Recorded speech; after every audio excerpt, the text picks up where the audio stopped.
Welcome to this year's Halloumi Bowl 18 ball draw. First off, I'd like to congratulate our league winner, Ash, with hiding in plain sight. That is his second league win in league history. It's very good, well done for Ash. I'd also like to bring in a second congratulations to our winning faction, Spring, who won the Discord competition this year, collecting the most medals. Right, with that over, and without further ado, let's get to the ball draw.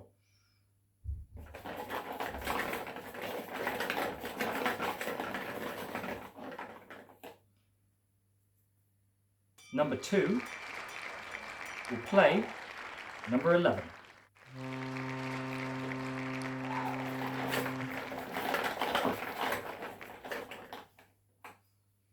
Number 5 will play number 9.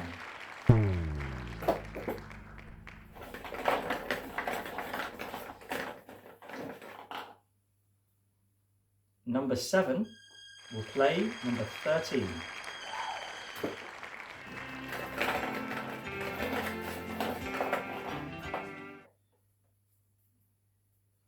Number 8 will play number 15.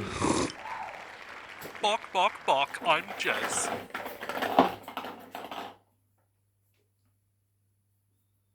Number 6 will play number 14.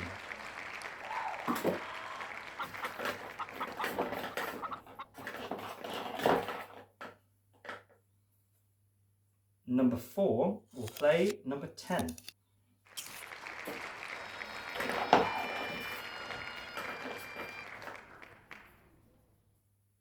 Number 1 will play number 12.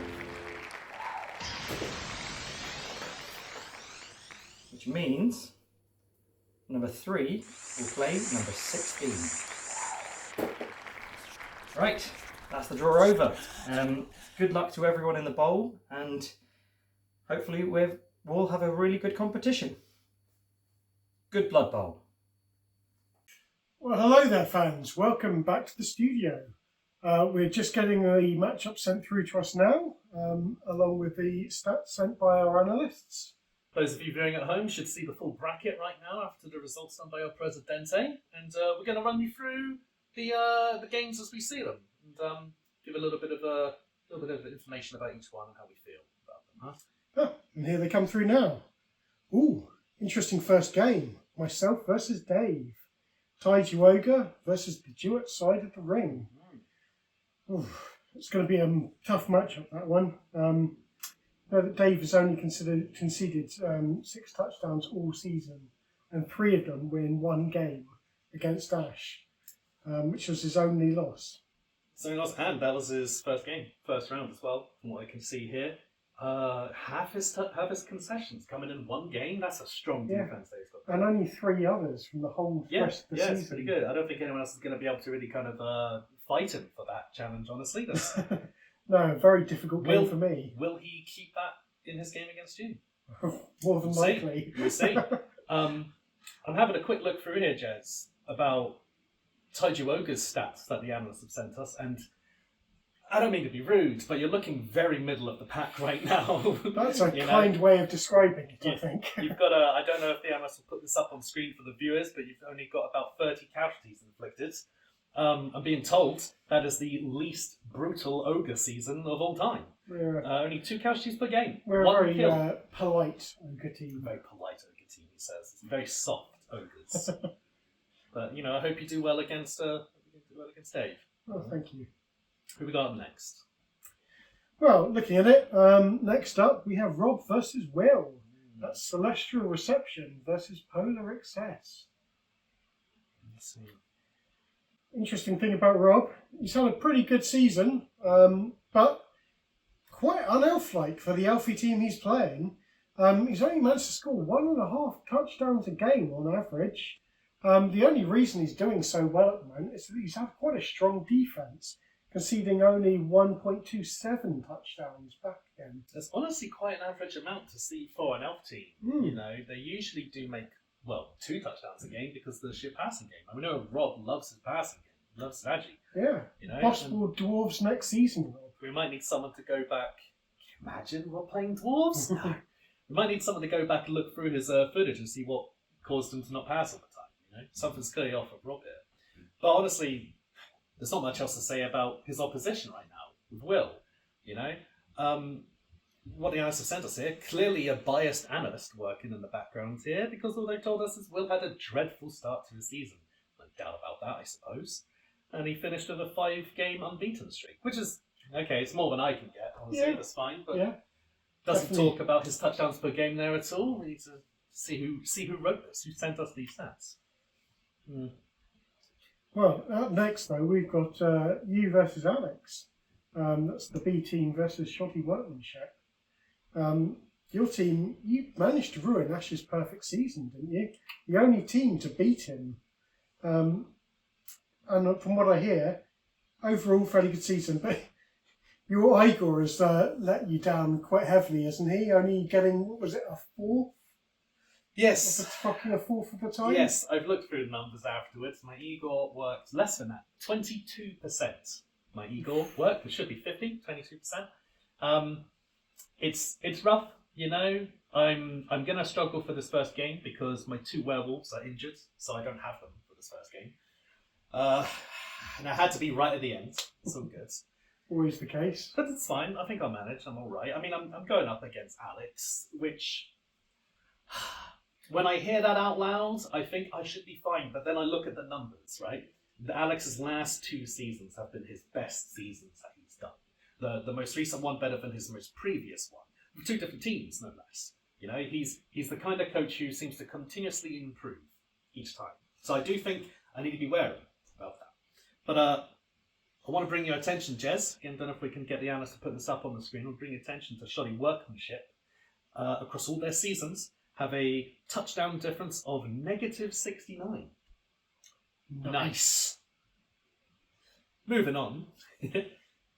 Yeah, James versus Zaz. Mythical Beast Tees versus the Brutal Power Legends. Yeah. You know that James has actually suffered an all-time record of 5 deaths in one game against Pilchi during the 4th round. Oof. And yet, despite that, he's actually come across all right, not beating the records of 9 deaths in a season. He only managed to get 8. One more death, and he would have broken. Well, he would have tied with or the tied, record. sorry, yeah, tied with that instead, actually. Which, I guess, you know, tying with a record's not always good to break anyway. But also, deaths, honestly, someone needs to give Pilchi a reward there for getting so many deaths in one game. Yeah, indeed. You know, but I'm surprised James did so well, actually, getting so damaged early on in the round as well. Usually a lot of teams don't recover, but James managed to pull that through. Speaking of, like, casualties, though, you know, the elephant in the room, James is up against Zaz. We'll probably, maybe, that'll be the game to break the records of deaths in one game. Yeah, against Zaz. Particularly, we've got it in here, Zaz has maintained his reputation as the most brutal team of all time.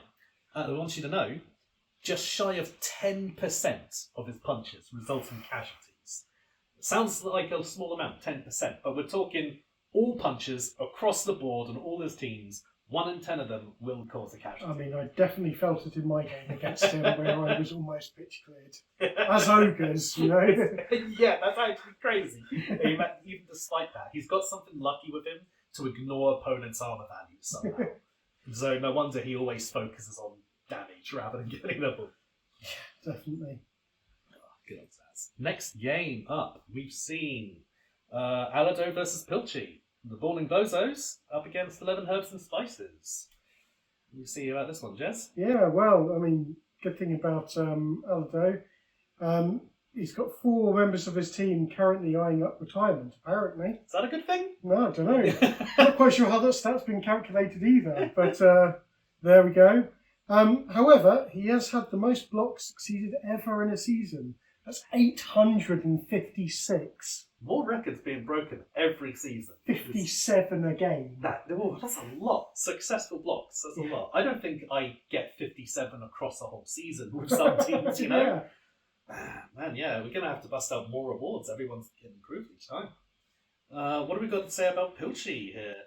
Joint 3rd amount of kills for this season. 7 kills he attained over the course of this. Unfortunately, though, not enough to get him higher than 14th place, despite being so deadly.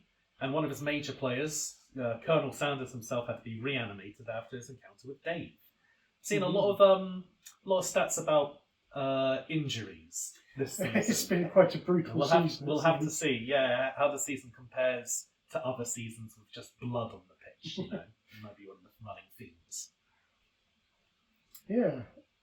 So next up, Greg versus Stu. When Fruit Attacks versus the Undead Highlanders. Yeah. Well, Fruit Attacks has the most total yards of all teams this season. 2,028. Record across all seasons. Oh, across all seasons, in fact. That's a good amount of running. Everyone likes to focus running and passing, I'm assuming. I'm assuming passing yards too on that, actually, considering his wood elves, you know. But everyone loves running yards. Yeah. The analyst made a little joke here. The fruit ripened at the end of the season. Finishing out the season with a 5-game win streak. Wow. I mean, pretty good, strong finish. It should lead him into having more experience going with the bowl, one would hope. But I don't think we want his team to have more experience. We're all afraid of going through attacks, Yeah, if that's to be honest. His open Stu does well, you know.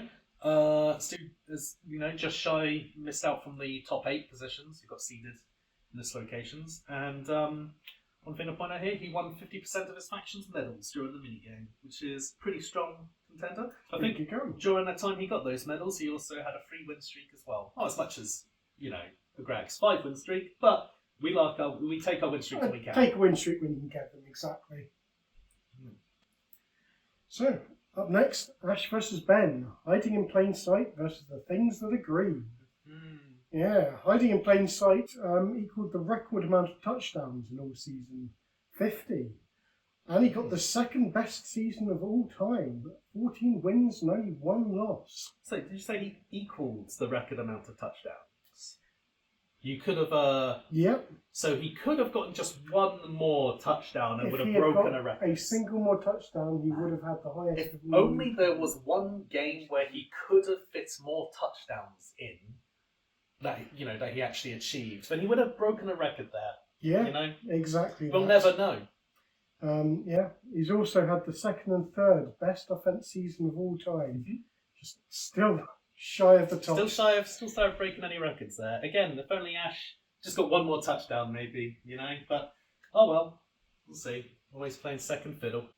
What about Ben though? Ben started off as a strong contender. We've seen things of the green before, I believe. Oh yeah, I don't think I'm mixing up with the other colours. And already started off quite strong and developed. He started off this season with 5 wins, just undefeated at the beginning. And then after his, I can't remember whose game it was he was up against, but after that point, from the 6th game onwards, the next 10 games, only scored 2 points. That's not even a single win. Not even a single victory. No. Oof. It's a real big fall from grace, I think, to the green. Definitely. Maybe he'll turn this around coming into the bowl, you know? Maybe he'll cause hiding in plain sight's second loss, you know? Maybe so.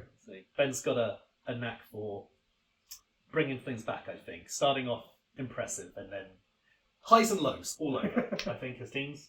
I think that's fair to say. Lastly, we've also got Struan versus Charlotte. Visible Z and the Blitzful Ignorance. Yeah, well, Visible Z, according to this, are tied for the second best defence of this season. Only conceding 11 touchdowns. Woo! You know, pretty impressive. Struan's also only lost 6 matches out of the 33 he's played since joining the league. That is a strong defence. It's a very strong defence. That's that's 20% of his games losses, something like that. That's I don't think anyone else is at that level. That's pretty good. Well done, Struan. Good defense. Has it helped him with his offense? I don't know. You know, the other side to this, we're looking at Charlotte. What's to say about Charlotte? Unfortunately, ranked bottom in the league, but it's not all bad news. You know, you didn't have the worst season of all time. That reward goes to Ben, one of his previous teams. Like I said, highs and lows for him. He had a much worse touchdown difference than what Charlotte's had in this one, so that's totally fine. You know, this is Goblin season, wasn't it? That was his Goblin season actually, so you know, expected. One thing I want to say of Charlotte, she's very much, well, I've never met her, so I don't want to say a violent person, but her violent tendencies shine through in her team, you know? Oh, She yeah. usually has been, at least the times I've seen, ignoring the ball in favour of punches. And we all love to see that. True disciple of the Zaz. Mm-hmm. Despite that, despite that coming through, we're not necessarily getting the most running yards that one could get. Still got more running yards than your team does. Well, what can I say? We're a polite ogre team. We don't move the ball and we don't hurt people. What are you even doing on the pitch? Get out of here. Well, that's everything that we've got to talk about here, everybody. Who do you think's going to win the bowl, Jez? Yeah, it's an interesting thought, isn't it? But you know, after my last game against Zaz, where he almost pitch cleared me out, I'm putting my money firmly on him. I honestly believe that he will just kill his way to victory. Entirely possible. With that 10% like injury chance, if he gets them in the first 1-2 turns of the game, he could just steamroll through it. Yeah. I think Zaz, low odds, but I think high risk, high reward kind of thing. Yeah, exactly. What about you? Where's your money? My bet, my Hail Mary shot. I thought earlier today, I was thinking about it, I was thinking it's probably going to be Greg or James. But actually, seeing these stats, I think I'm going to put my money on Ben. I honestly think he might suddenly turn something around. I know that's crazy. No, I know, that's if great. he has another win streak from the start. Yeah, he had a 5-win streak at the start. If he gets that again, that's the whole bowl. Yeah, you know? exactly. Could be good. Stranger things have happened, viewers at home. But with that, I suppose we're all done. So, Yeah, yeah. not much else to say. That's good luck from me. And it's good Blood Bowl from him.